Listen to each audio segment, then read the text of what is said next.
Hello learners, this is Excel with Habeeba. I am back with my class Philosophical Foundation of Education with the topic Contributions. Contributions of Swami Vivekananda we have done, Rabindranath Tagore, Mahatma Gandhi already we have done in the previous classes. Now we are going to learn about Aurobindo's contributions to educational thinking. Aurobindo was born in an educated middle-class family in Calcutta on 15th August 1872. He went to England at the age of 7 and lived there for 14 years. He received his education at Cambridge at the age of 18. He passed the entrance examination of the Indian Civil Service. Besides English, he mastered Latin, Greek, and learnt French, German, and Spanish. In 1893, on his return from England, he joined as professor of English at Baroda College in Gujarat. Here, besides devoting himself to cultural and literal activities, he learnt Bengali, Gujarati, Marathi, and Sanskrit. He joined the Indian National Congress and became an active freedom fighter.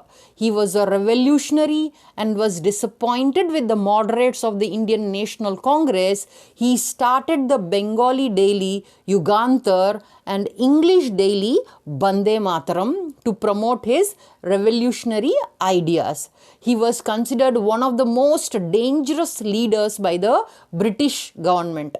From a revolutionary freedom fighter, he became a philosopher and seer. In 1908, he was sent to jail for the Alipore bomb case. During this time, he turned to yoga, meditation, and study of religious, philosophical, and spiritual literature.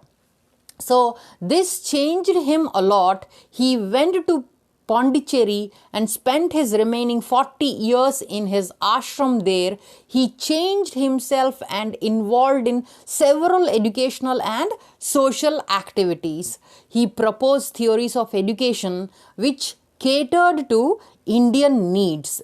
He set up an international ashram and international center of education and social activities. He also started a new experiment known as Aurobindo as a city of human unity. Now let's see about main ideas of Aurobindo's philosophy here. Everyone has in him some divine, he says. Firstly, everyone has some divine or something divine in us. So, the task is not to find it. Very excellently said, not to find it, but what to do? Develop it and use it. Very nicely said. And the divine can be obtained by spiritual discipline, he says. What is that spiritual discipline called? Yoga.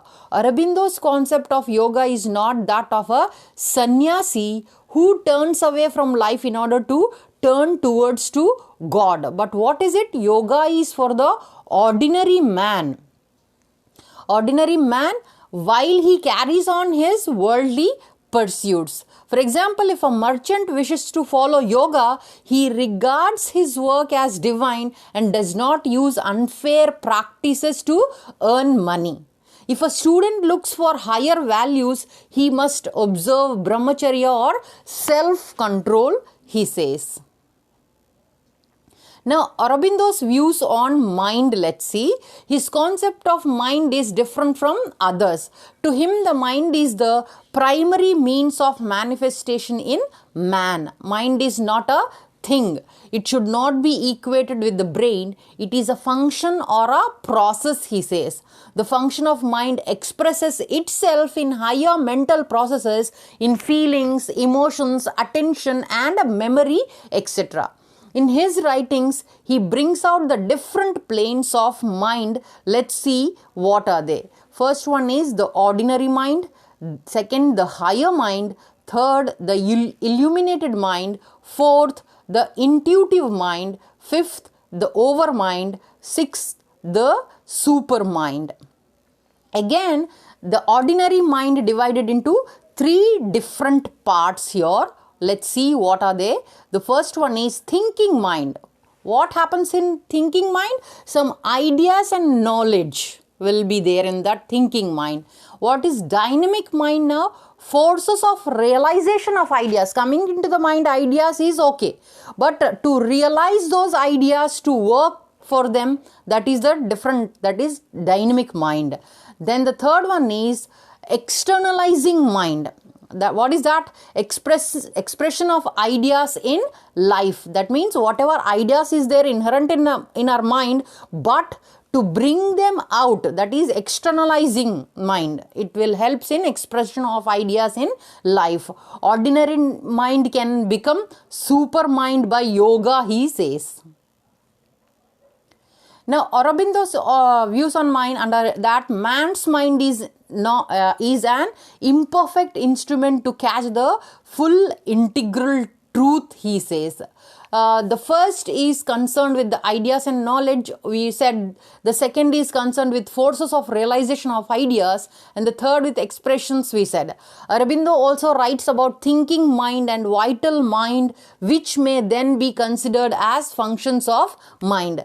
The action of the thinking mind is to doubt, to question, to argue, to reason, to be bold enough to reject if it is uncertain, and repeat the process again and again. Man's mind is an imperfect instrument to catch the full integral truth, he says. Now, according to Aurobindo, the errors of conceptual mind must be corrected by the super mind, he says, which acts as a link between Sachidananda and universe, knowledge and ignorance, he says. Now the supermind creates, governs and upholds the world. It is omnipotent, omniscient and omnipresent, he says. It is the Lord within. In it, there is no distinction of knowledge known or unknown. According to Sri Aurobindo, supermind is a state of consciousness. That is, we are already conscious of what we are doing.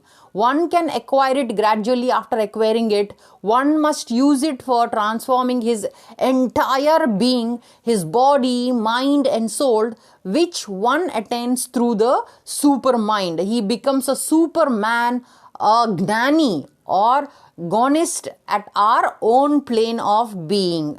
So here he says, ordinary mind can become supermind by yoga, he concludes.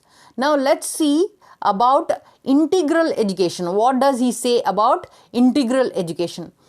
True education, according to him, Sri Aurobindo, is not only spiritual but also rational, vital and physical, he says. In other words, it is integral education. This integral education has been explained by Sri Aurobindo's closest collaborator, the mother, in these words. Education to be complete must have 5 principal aspects relating to the 5 principal activities of human being. Let's see what are they. Number 1, physical, then vital, mental, physic, then spiritual, he says.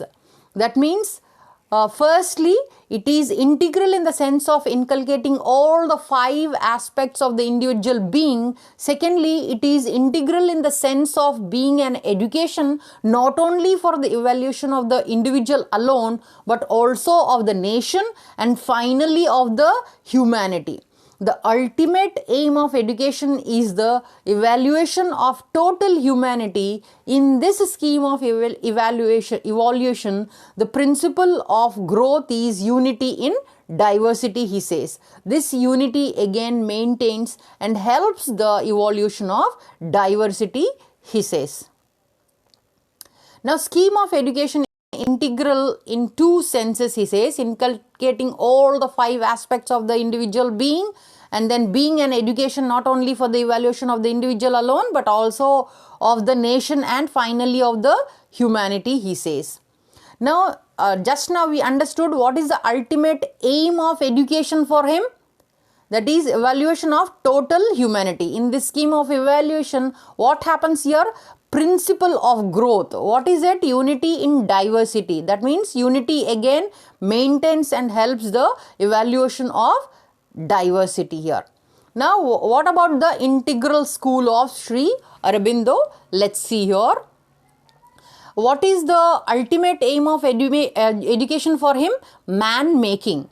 It prepares the educand to work first as a human being and then as a member of a nation and finally as an individual. The circle of moral responsibility and loyalties proceed from wider to narrower, vice versa. The man has to develop first as a human being, then as a citizen, and finally as an individual. Most of the present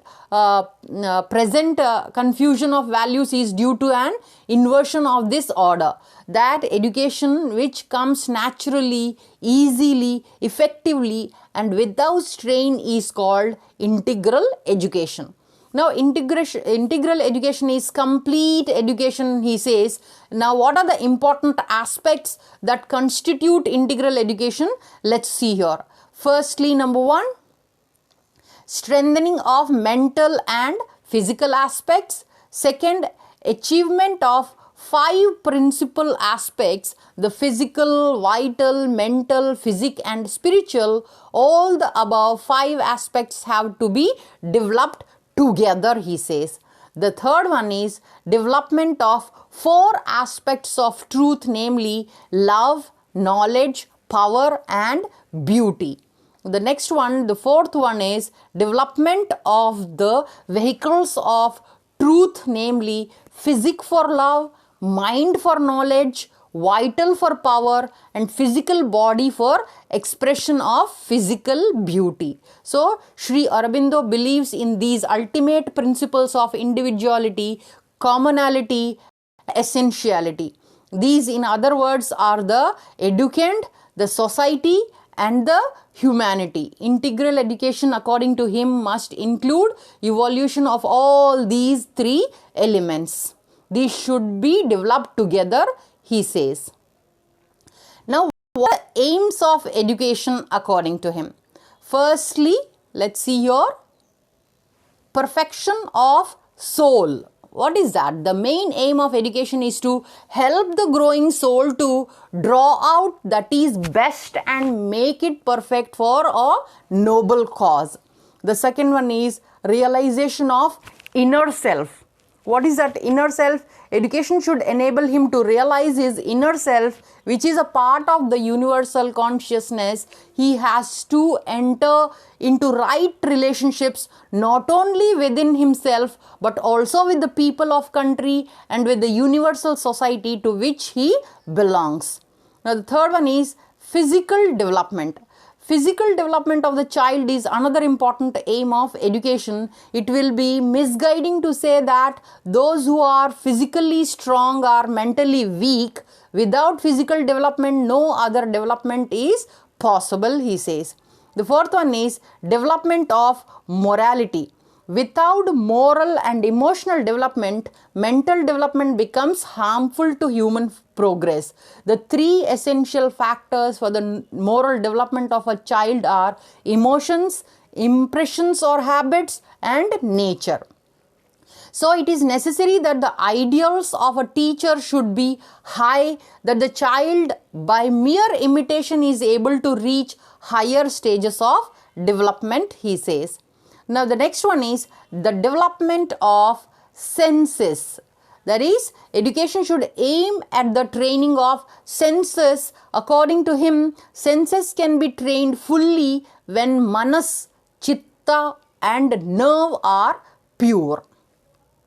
The next one is development of consciousness. Another important aim of education is to develop consciousness. According to him, it has 4 levels, that is chitta, manas, intelligence, knowledge. So, a teacher should develop all these 4 levels harmoniously. This will promote the development of conscience, he says. The next one is harmony of the individual and collectively. What is it? Most of the socio-political thinkers have either laid emphasis upon the individual or collectivity, but Aurobindo aims at realization of harmony between individual and also between nations. His scheme of education therefore is truly international. Explaining this ideal of Sir Aurobindo's scheme, the mother said, for all world organizations to be real and to be able to live must be based on mutual respect and understanding between nation as well as between individual and individual. It is only in the collective order and organization in a collaboration based upon mutual goodwill that lies the possibility of man being lifted of the painful chaos where he is now. It is with this aim and in this spirit that all human problems will be studied at the university center, he says, and their solution will be given in the light of the supramental knowledge, that is supermental knowledge, which Aurobindo has revealed. The next one is cultivation of values. What is that? The present crisis of man is due to the chaos of values. Old values and have been challenged while new values have not firmly taken their place. Character formation very much depends on values, obviously. The supreme value in Sir Aurobindo's thought is harmony. Other values are spiritual, divinity, evolution, ascent, transformation, etc. The most important value required for all growth is sincerity. Once that is developed, the rest follows. Obviously, if each and every individual is sincere towards what they are doing, everything will be perfect and developing. So these are all the according to aims of education according to integral education. Now what is the integral curriculum according to Sir Aurobindo? Let's see here. The first one is Sir Aurobindo Ghosh prescribed a free environment for the children to develop all the latent faculties to the full and suggested all those subjects and activities of child's interest to be included in the principles of curriculum. Let's see them. First one, all life is education, so curriculum is not confined to a limited syllabus and a few textbooks, he says. Secondly, it should include all those subjects which promote mental, spiritual development. Now the third one is, it is a means towards an end, not an end in itself. The end being the development of integral personality. The fourth one is, it should provide for leisure pursuits. What does it mean? It should provide for leisure pursuits means in leisure also there should be leisure, and also in leisure also we should do productive things. Then there should be flexibility to meet individual needs. The fifth one should be there should be some flexibility. Then subjects of curriculum should be able to motivate children. Then curriculum should involve creativity of life and constructive activities. And then curriculum should be interesting. All these are the main important points under integral curriculum according to Sir Aurobindo. So on the basis of the above principles, Aurobindo has prescribed the following subjects in the curriculum. Primary stage, mother tongue, English, national history, art and arithmetic. And under secondary, mother tongue, English, you can pause it and you can check it out the subjects here under primary stage, secondary stage, university stage and vocational stage, what he prescribed. Then what are the methods of teaching? The following principles of methods of teaching have been stressed by Sir Aurobindo. Let's see them quickly one by one. First, love and sympathy for the child. Obviously, if the teacher doesn't have love and sympathy for the child will never come to the teacher, express their ideas and thinkings. Next one is mother tongue. Mother tongue is the best one the child can express. Education through mother tongue. Then education according to the interests of the child. Obviously, if according to the interest of the child education is not given, the child will never learn. Then self experience also, education through self experience. The child should experience by him or herself.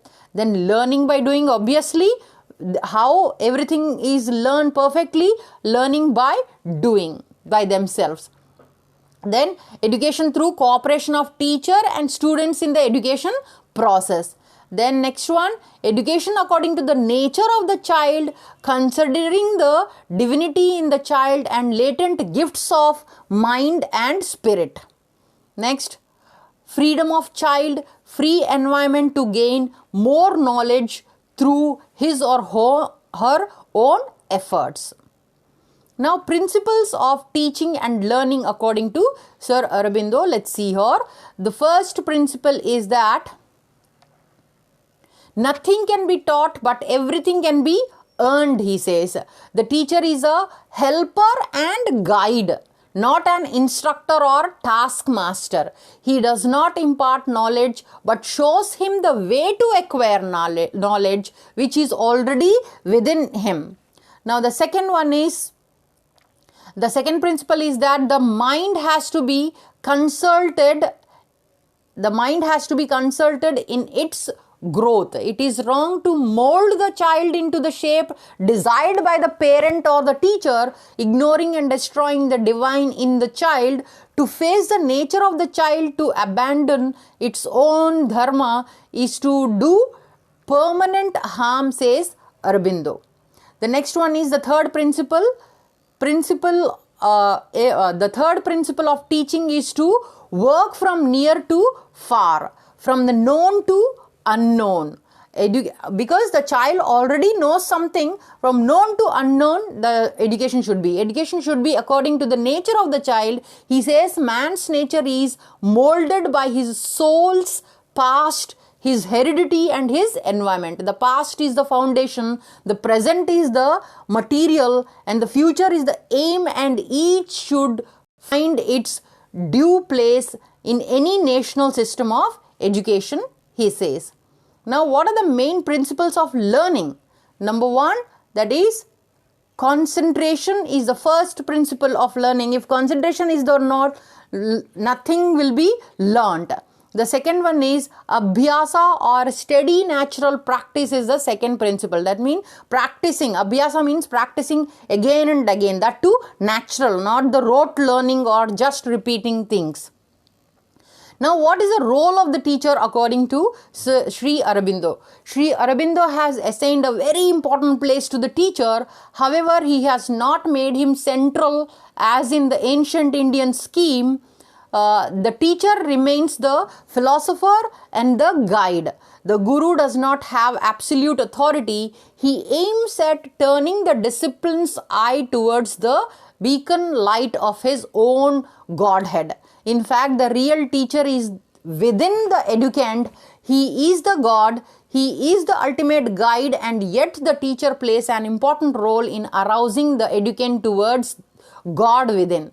So, he has not to impose his opinions or demand passive surrender from the educand. Sri Aurobindo compared the teacher to a gardener. Sri Aurobindo emphasizes an inner relationship, the educator and the educand. Here he describing as to who is a teacher, the mother has laid down the following qualifications now. Let's see one by one. One must be saint and a hero to become a good teacher. Then one must be good yogi to become a teacher. And then he should be absolutely disciplined and have an integral personality. Then he should be absolutely disciplined and have an integral personality. And then one must have the perfect attitude in order to be able to exact a perfect attitude from one's pupils.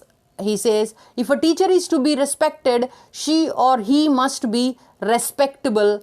Then he should possess a perfect calmness and also eliminate ego. There should not be ego in the teacher.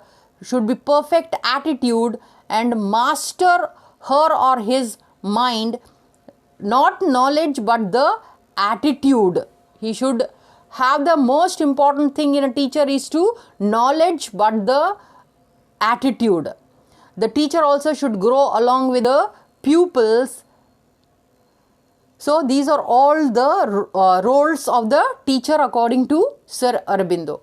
Now let's see the national scheme of education according to Sri Aurobindo here. Aurobindo strongly argued for national system of education because he found the defects in the prevailing system of education, that is denationalizing, degrading and impoverish the mind, soul and character. So according to him, main characteristics of the national system of education, let's see here. Aurobindo pointed out the following elements. Human and spiritual values are complementary and supplementary, he says. Then education does not become national by tagging the word national to the system. Then education should pay due attention to modern knowledge and scientific progress. Then mere knowledge of science does not make us educated in the true sense. This must be related to powers of the human mind and spirit. Then a balanced understanding of there should be a balanced understanding of the national and international relationships of universal humanity. Next, what is about moral education according to him? This should be on the following methods here. Let's see quickly. That is personal examples of the teachers and elders. Then study elders here, spelling wrong, elders. Then study of books having lofty examples, and then Sashtanga, that is good company. Sorry, Satsanga, not Sashtanga. Satsanga, that is good company. Then suggesting and not commanding and imposing. Now let's see about discipline, that is Chitta Suddhi, that is purification of the mental and moral habits, he says. Purification of the mental and moral habits should be the basis of discipline. This means to discriminate between right and wrong impressions and to absorb right ones in the mind. Sir Aurobindo advises teachers not to be arbitrary, despotic, impatient and ill-tempered. They should not have all these things. Discriminate between right and wrong is very important, and the teacher should not have all this. Now, what is physical education according to him? Perfection is the true aim of education, and physical development is an integral part of perfection. Moreover, without physical development, dharma cannot be performed. Only a healthy body can contain a healthy mind. As Sanskrit goes, Shariram Khalu Dharma Sadhanam. Shariram Khalu Dharma Sadhanam. What does it mean? The body is the means of fulfillment of dharma. That is, without physical development, dharma cannot be performed. Only a healthy body can contain a healthy mind. Now, contributions of Sir Aurobindo to education, let's see quickly here. He started the ashram school. The school was originally started in 1943 for the of Sir Aurobindo's disciples. It expanded gradually from a primary school to a full-fledged high school. There are resident as well as day students in this ashram school. Now the International Center of Education also there originally started here. We will discuss in the coming slides here. Contributions of Sri Aurobindo to education. Let's continue here. The objectives underlying the center are: number 1,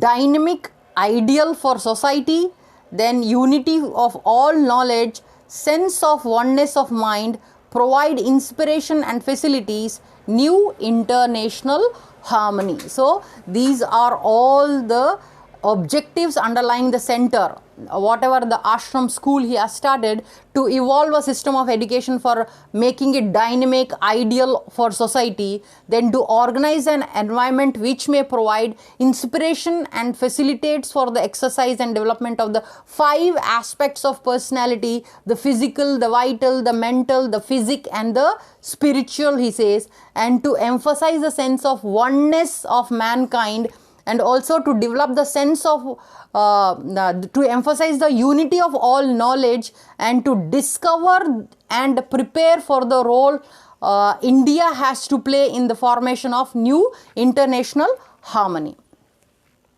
So let's sum up with Aurobindo's quotation here. Aurobindo writes in essays on the Gita, the education of a child should be the expression of what is best, most powerful, most intimate, and life fulfilling in his nature.